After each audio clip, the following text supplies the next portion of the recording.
Bismillahirrahmanirrahim. The topic of today's presentation is constructing hypotheses. Now, what exactly is a hypothesis? A hypothesis is a hunch, assumption, or an idea about a phenomena, relationship, or a situation, the reality of which you do not know. You present an idea, an assumption, a thought about a phenomena, maybe a disease, a situation, a relationship between two variables.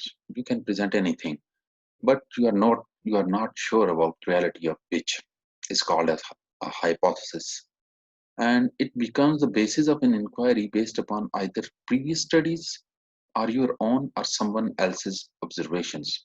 There is always a base for an hypothesis. It brings clarity, direction, specificity, and focus to the research problem. But hypotheses, they are not essential for a study. It's not absolutely necessary to construct a hypothesis, but they are important. One can construct as many as hypotheses as you consider to be appropriate. It's not necessary you will just have one hypothesis about a study or work. You might have a couple of them, or more than two even hypotheses to be tested during the course of your research work.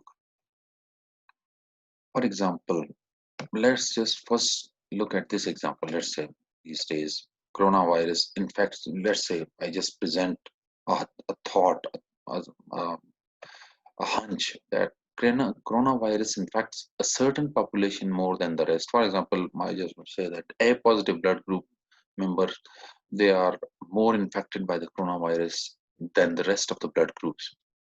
Now look at let's just dissect this example. That a clinical impression is that a high rate of a particular condition, it prevails among people from a specific, let's say, population subgroup. And now, like over here, the population subgroup is A positive blood group, and then you want to find out the probable cause of this condition. There could be many reasons, and to explore every possibility would require an enormous amount of time and resources. As to narrow down the research based on your knowledge of the field, you could identify what you assume to be the most probable cause. Like first assumption is my first hunch can be, or hypothesis can be, um, there might be some one or two subgroups which are more infected by coronavirus than my second hypothesis can be blood group A positive are more susceptible, they are more infected by the coronavirus, then my assumption can be blood group AB negative are the least effective blood groups by the coronavirus. Let's say these are different assumptions, but we can narrow it down to specific blood group. That's what I'm saying is instead of saying that all the blood groups are possibly more or less, let's say, or more, are there no relationship between the blood groups. So we need to narrow down our study based upon the knowledge. For example, a knowledge over here is A positive is amongst the most prevalent. Even the positive blood groups are amongst the most prevalent blood groups. A positive is amongst the most prevalent out blood group that is available. So it is very much, it is an easy chance that there are more people with A positive blood groups, then there is a chance that more people are getting infected with coronavirus. You can then design a study to collect the information needed to verify your hunch or hypothesis. So what we are going to do, we need to collect the blood samples, let's say, or even the swab samples whatsoever, and then we need to, in parallel, we need to confirm the presence of the coronavirus, let's say by PCR or by the antibodies testing method. ELISA or some other technique, rapid techniques are also available now. Uh, so, and along with that, we are going to check the blood group of each individual, and then if on verification you were able to conclude that the assumed cause was the real cause of the condition, your assumption or hypothesis would have been right. What are the characteristics of hypothesis? It is a tentative proposition. It's not a confirmed one. It's not an either authentic proposition whose validity is unknown. You are not sure about the validity of whether your that assumption can be valid for a small course of time. It can be valid for a longer course of time. That it's not necessary that you might be sure that What's the validity of it? In most cases, it specifies a relationship between two or more variables. Yes. Hypothesis can be, in most of the cases, it specifies there might be a couple of variables whose connection is going to be tested, is going to be proposed by you. The functions of a hypothesis. The formulation of a hypothesis, it provides a study with focus. It tells you what specific aims or aspects of a research problems you would be investigating. A hypothesis tells you what data to collect, what not to collect, thereby providing focus to the study. For example, if you just consider the previous example, you might be looking out for prevalence of, let's say, coronavirus in different blood groups. So besides the confirmation of coronavirus by different techniques, by the PCR, let's say, along with that, your hypothesis that possibly a specific subgroup of a population might be more infected with coronavirus. Let's say this is your hypothesis. So for that, you are just going to, and you are you are planning to work in relation to a blood group. Let's say it's a very small scale, just for a BS level research. Let's say, so even not a BS, just playing around research, you can say. So what you are going to, you just have narrowed down. You know what data to collect. You know that might be collecting information about the possible positive cases of coronavirus. Along with that, you need to collect the blood samples. That's it. You don't need to, let's say, go for biopsies or other things or other molecular tests, for example, um, for the confirmation of the blood group. So it tells you what data to collect. The construction of a hypothesis, it enhances objectivity, impartiality in a study. That's another important feature, that you construct a hypothesis to be impartial for a study. It is important to remain impartial, to do not show any biasness in a study. Your objectivity is very important, and a hypothesis construction, even at the start of initial phases of a study, it enables you to do that. Then a hypothesis is also helps you to the formulation of the theory. It enables you to conclude specifically what is true or what is false. Characteristics of a hypothesis. A hypothesis, number one, it should be simple, specific, conceptually clear. It should be unidimensional, that is, it should test one relationship or hunch at a time. Like I've earlier said, it can be a couple of hypotheses in your study. So, but what you are going to do is you are going to test one hypothesis, one hunch at a time. It's not that you are going to combine 3, 4 hypotheses and you're going to collectively check them for their, going to verify them whether they are true or false. So you need to make sure, you need to work on a simple, it should be simple, it should be very specific and conceptually very clear. It's very important. It shouldn't be too much complex to understand even by the, let's say, persons of your field. One must be familiar with the subject area. The literature review is of immense help. In order to present a hypothesis, first you need to have a background of yourself regarding the subject area. It's very important. You cannot put up a theory, a hunch. It's not, something just come out of your mind and you will say, okay, now this is another theory. It's not like that. You have to have some background information about your research work, about the study area. And then based upon that research work, or based upon that review of work, based upon the literature review, based upon the available information about a particular topic, then you are going to formulate your own hypothesis. It is a hunch, definitely a hunch, but it should be simple, but it should be specific as well. It's very important. It should be specific. It's not that it's very broad. For example, another example is the average age of the male students in this class that we are talking about is higher than that of the female students. Let's say we assume that in our class, average age of the male students is higher than that of the females. And this hypothesis, it it clearly informs you what you are planning to compare. For example, you are going to compare the average age of this class. Which population groups are being compared, are being going to be studies, that is male and female population.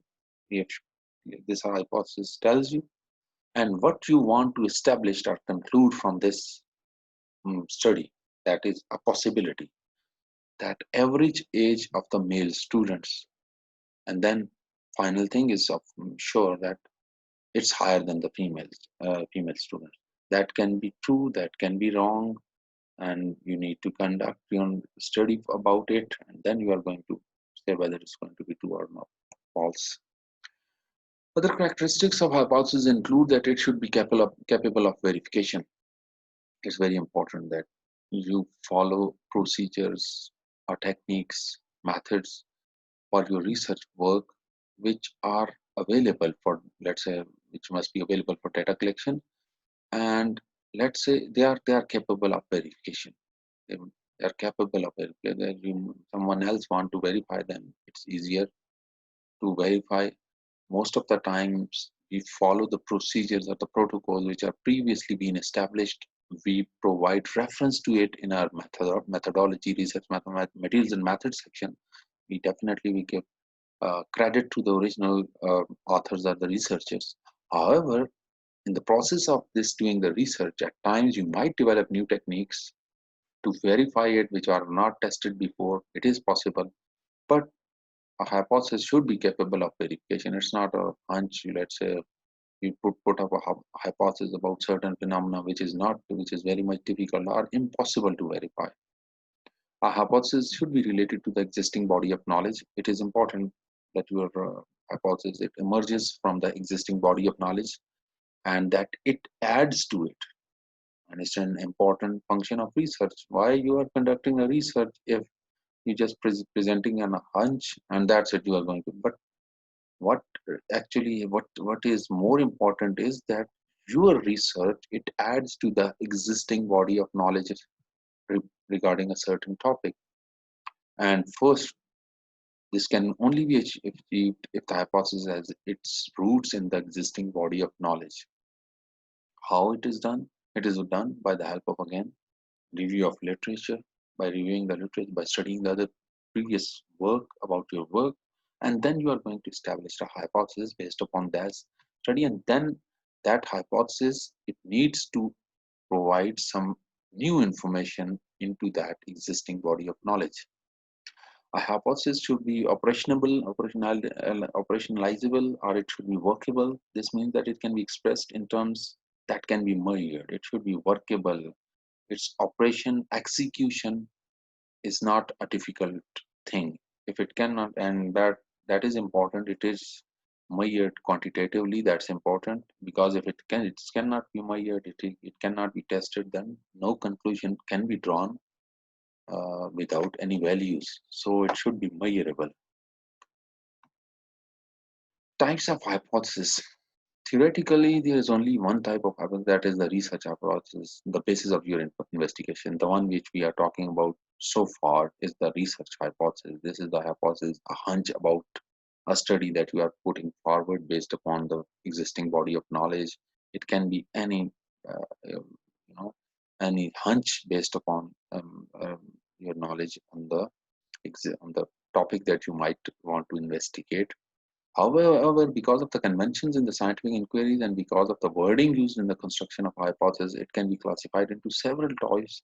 Broadly, we say there are two types: research hypothesis, alternate hypothesis. Research hypothesis is the standard hypothesis you present about your study. Like we said that coronavirus is, let's say, it's more prevalent in a certain blood group, let's say a positive blood group, or any other hypothesis that you might put regarding your studies, regarding your field of work, based upon the existing body of knowledge, is a standard hypothesis, research hypothesis.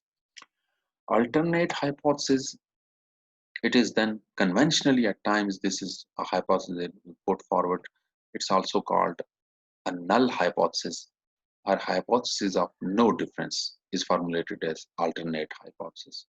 There are mainly, you can say, another type of hypothesis, a hypothesis of a difference, and then hypothesis of no difference. Hypothesis of a difference is a hypothesis described in which a researcher stipulates that there will be a difference. There will be a difference in the phenomena that you might be studying. That is definitely going to be a difference. But at times you do not specify its magnitude that how much difference you might be observing. That is a hypothesis of difference. In contrast, a null hypothesis is called as hypothesis of no difference. What do you mean by that? That whenever you construct a hypothesis stipulating that there is absolutely no difference between two situations, groups, outcomes, or the prevalence of a condition of phenomena or prevalence of disease, this is called a null hypothesis. This is usually written as HO.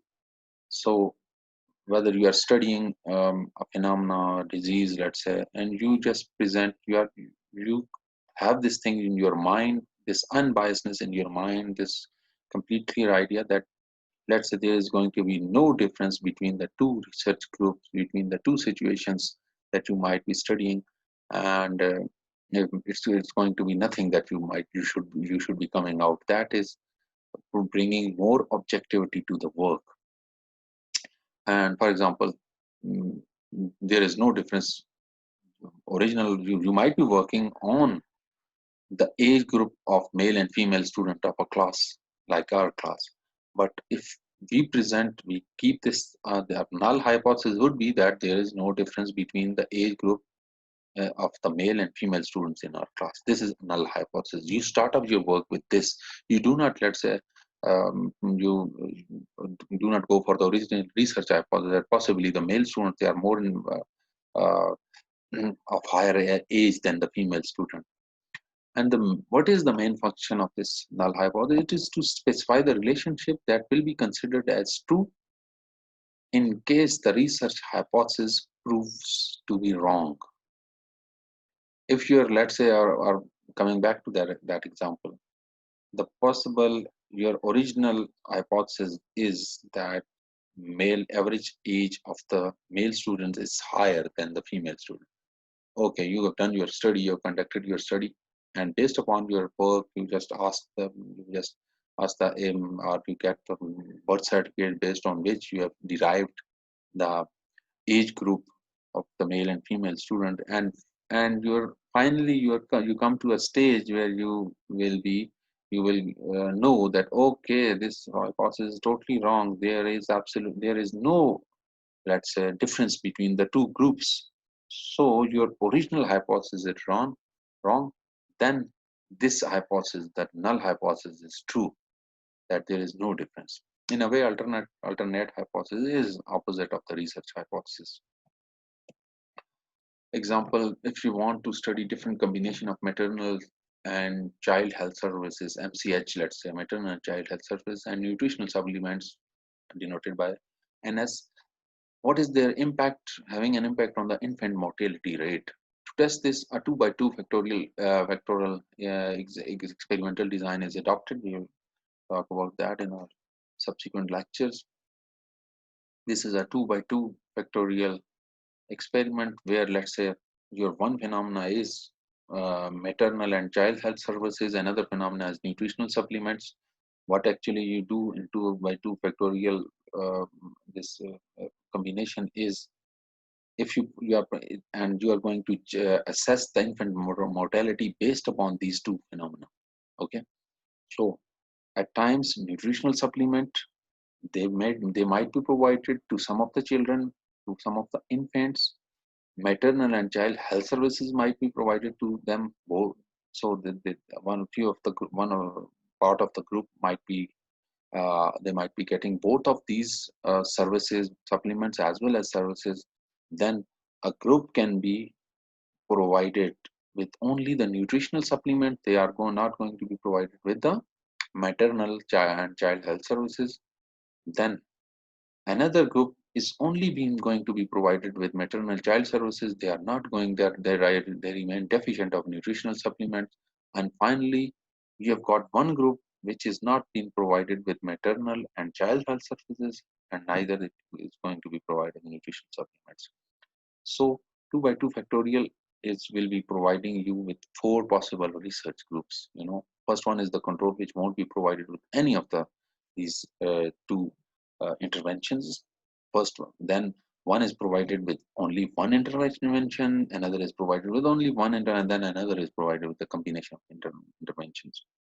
So based upon this phenomena, There, what are different ways of formulating hypothesis? For example, the first hypothesis is there will be no difference in the level of infant mortality among different treatments modalities. This is going to be your null hypothesis. There is going to be no difference. Then possibly the MCH group and NS treatment group, child who will be provided with maternal and child health services as well as nutritional supplements, they will register a decline in infant mortality. Then the only maternal and child health services group are the only nutritional supplement treatment group or the control group. That can be one hypothesis. Yes, that if you provide a combination of both the intervention of both you are going to provide nutritional supplements on one hand, then you are going to provide maternal and child health services to an infant. This together might decrease the infant mortality. Another group, based upon this you can construct so many groups. That depends on you. If you would like to extend your hypothesis, we are going to expand, you can and do it. For example, another hypothesis is decline in infant mortality will be 3 times greater in MCH treatment group than in the NS group only after 5 years. Once you adopt all these things, and only after 5 years you might see there is decline in rates as high as 3 times. Another can be, you can say, decline in infant mortality will be 5 times or 7 times in, let's say, MCH group or the other group. So that depends whatsoever hunch or an idea you would like to present, you would like to test during the course of the study. There can be certain errors which can arise while testing a hypothesis. Hypothesis is simply, we have said that it is an assumption, it is an idea regarding a phenomena which can be true, which can be false. And during the course of the study or research, we are going to test that hypothesis, and then we are going to find out whether it's true or false by the end of the study. However, incorrect in conclusions about the validity of hypothesis may be drawn. You know, your your hypothesis is not valid, and possibly there might be some errors that might arise. You feel, okay, I'm having a problem with my hypothesis. Possibly, what can be the reason? So these can be the first one is study design is faulty. Your original plan is faulty. You are comparing apple with oranges. You are not sure. Sampling procedure adopted is faulty. Your procedure can be faulty. Method of data collection is inaccurate. Analysis is inaccurate. Methodology itself can be inaccurate, or the statistical procedure applied are inappropriate, and the conclusion drawn are incorrect. So, if you have got incorrect conclusions about the validity of hypothesis, that can be based upon that can be also because of so many things. Now, let's say based on another example is detection and molecular characterization of carbapenem and colistin resistant Acinetobacter species. That was the same example that we have studied during the research problem lecture, and I've presented it over here again. Now, this is our hypothesis that antibiotic originally we just providing a background that antibiotic resistance Acinetobacter species have recently become a significant threat to the public health throughout the world, since these strains are developing resistance to antibiotics and may continue to be a major problem for the future. And the following are the factors that may include antibiotic resistance Acinetobacter baumannii strains in the disaster. The first factor, the first possible reason, first hypothesis can be the crisis of resistant strains is due to the misuse of antibiotics. Possibly this can be the reason that Acinetobacter species they are, let's say, they are emerging as a significant threat is the misuse of antibiotics that we are that possibly the medical practitioners they are advising, they are prescribing an irrelevant antibiotic for the treatment of Acinetobacter.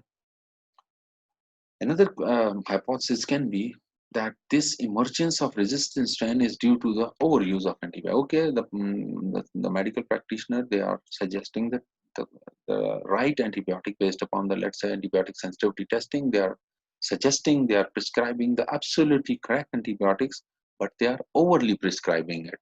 That can be another reason. So these can be two hypotheses of your study, and then you are going to look at it based upon the you are going to prepare some aims and objectives like we have over here to isolate and identify vector species from patients at a hospital in Rawalpindi, Pakistan, then to determine the antibiotic resistance profile against carbapenem and colistin by detecting carbapenem and colistin resistance gene. But those the above mentioned are your hypotheses. Thank you so much for listening to the lecture.